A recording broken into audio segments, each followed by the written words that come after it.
So probably this whole week you've been hearing about the G20 Summit that has been happening in South Africa. And I know right now if your partner is to ask you anything about it, your relationship might just go on life support. But if you follow me, you're never short of information. So the G20 is basically the world's big boys table, created in 1999 after countries got slapped around by the Asian financial crisis.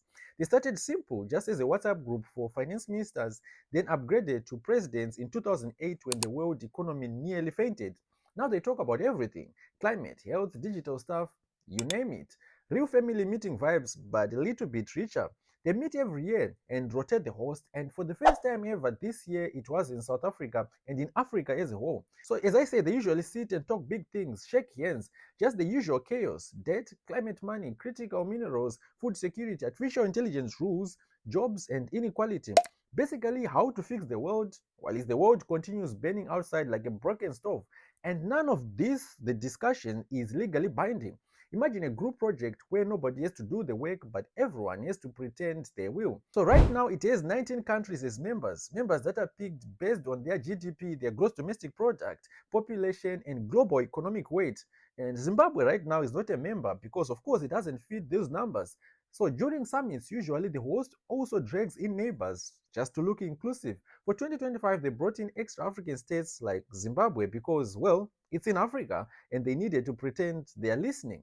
And you might be wondering, since it was in Africa, who actually attended? Big names actually attended, like Premier Li of China, UK Prime Minister Keir Starmer, France President Macron, Chancellor of Germany Scholz, Indian Prime Minister Narendra Modi, Brazilian President Lula, and General Vice President Constantino Guvierci-Wenga, who came as a guest. He gave a speech inviting investors, networking with leaders, and pushing re-engagement.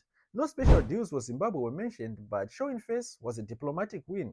But also some VIP chairs stayed empty in South Africa. The United States boycotted completely because Trump got salty about South Africa's climate priorities and the so-called Boer genocide.